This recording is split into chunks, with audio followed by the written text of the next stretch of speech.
Assalamualaikum warahmatullahi wabarakatuh. Berjumpa lagi dengan Pak San di channel Sanja Kembar Official. Hari ini Pak San akan membahas terkait dengan salah satu kajian psikologi, jenis-jenis toxic people di sekitar kita. Kita seringkali mendengar istilah toxic people atau orang-orang yang mungkin dalam konotasi negatif yang ada di sekitar kita.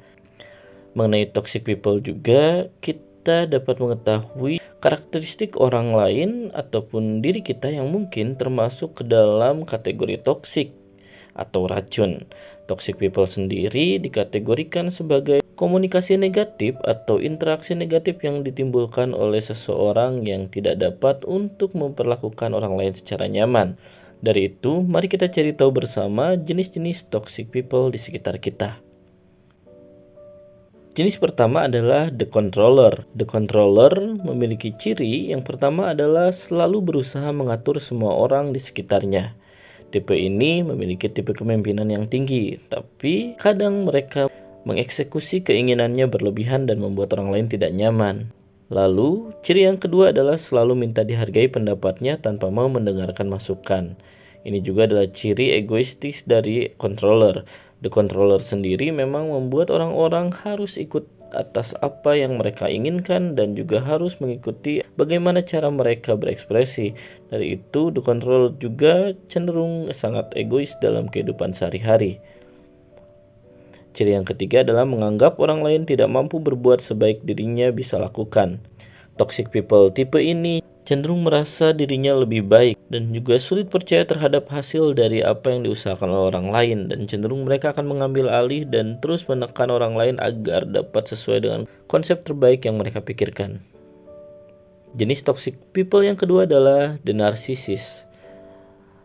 Mereka hanya memperdulikan dirinya sendiri, kurang dapat berempati terhadap orang lain, dan membanggakan diri seolah selalu menjadi yang terbaik di semua kondisi.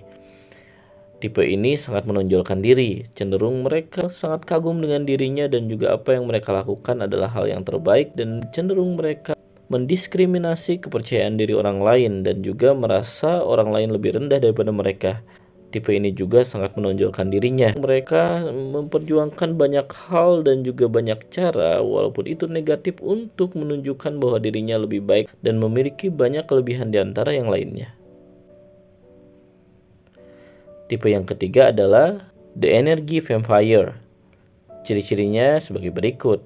Mereka senang mengkritik dan membuli. Mereka juga pembuat masalah dan pemicu konflik. Mereka pintar menyerap energi orang lain hingga kelelahan menanggapinya.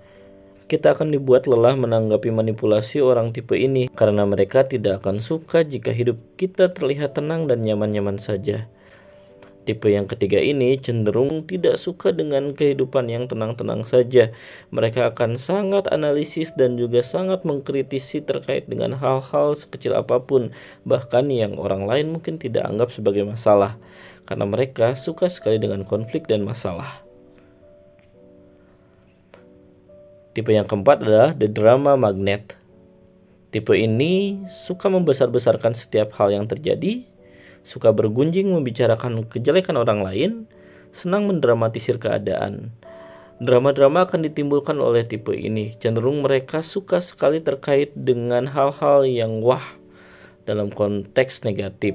Mereka suka membesar-besarkan hal yang kecil dan juga suka sekali terkait dengan mengadu domba dan juga membicarakan kejelekan orang lain di belakang yang akhirnya akan menjadikan suatu hal yang besar ketika semua orang menjadi gusar atas persepsi-persepsi negatif yang mereka buat. Yang kelima adalah the green eyes. Tipe ini suka menyalahkan orang lain, playing victim atau bertingkah seolah mereka yang menjadi korban, tidak suka melihat orang lain bahagia, merasa terganggu dengan pencapaian orang lain. Tipe ini juga kompetitif dan tidak ingin disalahkan.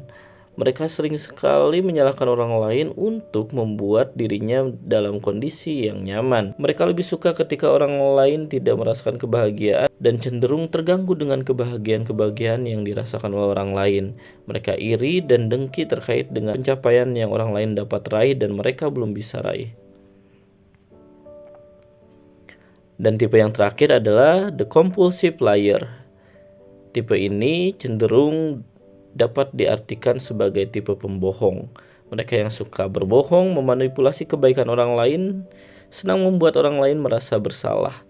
Tipe ini juga cenderung berbicara lebih banyak dan akan mengarang-arang cerita untuk dapat mengkondisikan lingkungan sesuai dengan apa yang mereka inginkan. Pada akhirnya semua orang akan dimanipulasi agar menjadi baik sesuai dengan harapan dia. Tapi membuat orang lain tidak nyaman adalah juga hal yang merupakan hal biasa untuk mereka. Karena mereka tidak akan merasa bersalah, melainkan mereka akan membuat orang lain justru merasa bersalah dengan apa yang mereka rasakan. Nah, bagaimana ketika kita berhadapan dengan mereka? Ada 3 cara yang perlu kita analisis. Yang pertama adalah identifikasi. Setiap kita bertemu dengan orang-orang toksik di lingkungan kita, seperti apa yang harus kita lakukan? Yaitu kita harus mengetahui terlebih dahulu identifikasi seperti apa manipulasi yang dilakukan orang tersebut. Apakah mereka jenis-jenis yang tadi, dan bagaimana kita mengidentifikasi terlebih dahulu untuk mengetahui seperti apa perlakuan dan juga interaksi negatif yang akan mereka lakukan. Yang kedua adalah tahap pencegahan, menjaga jarak dan pola komunikasi untuk menghindari resiko menjadi korban. Karena toxic people selalu mencari korban agar mereka dapat terpuaskan dirinya. Dari itu, yang ketiga adalah tindakan tegas. Jika itu tidak berhasil juga, mulailah dengan penolakan dan ujaran tidak nyaman atas perlakuan dan memintanya untuk segera berhenti. Orang-orang toksik perlu untuk ditegaskan bahwa mereka tidak dapat seenaknya terkait dengan kenyamanan dan juga hajat hidup orang lain yang di luar dari kepentingan dan juga hak mereka. Dari itu, kita harus mulai untuk dapat melakukan 3 hal ini terhadap orang-orang yang toksik. Tahapan ini juga dapat membantu kita agar terhindar untuk tidak menjadi korban dari orang-orang toksik.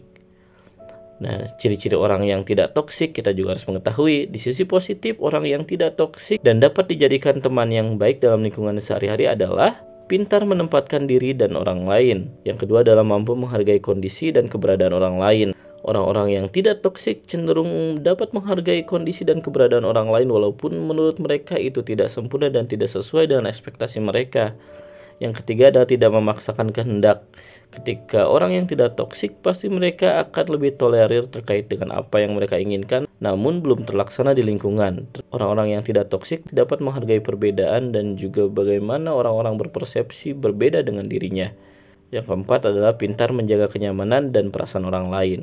Orang-orang yang tidak toksik cenderung dapat menjaga perasaan orang lain. Dari verbal maupun sikap mereka dapat menempatkan perasaan orang lain sebagai salah satu hal yang perlu dijaga.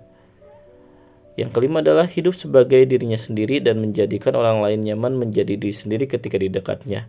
Ketika kita berhadapan dengan orang-orang yang tidak toksik, cenderung kita akan nyaman menjadi diri sendiri dan tidak terganggu dengan bagaimana potensi-potensi perbedaan itu terjadi. Kita dapat saling menerima satu sama lain dan mereka pun akan memperlakukan kita dengan baik sebagai diri kita sendiri.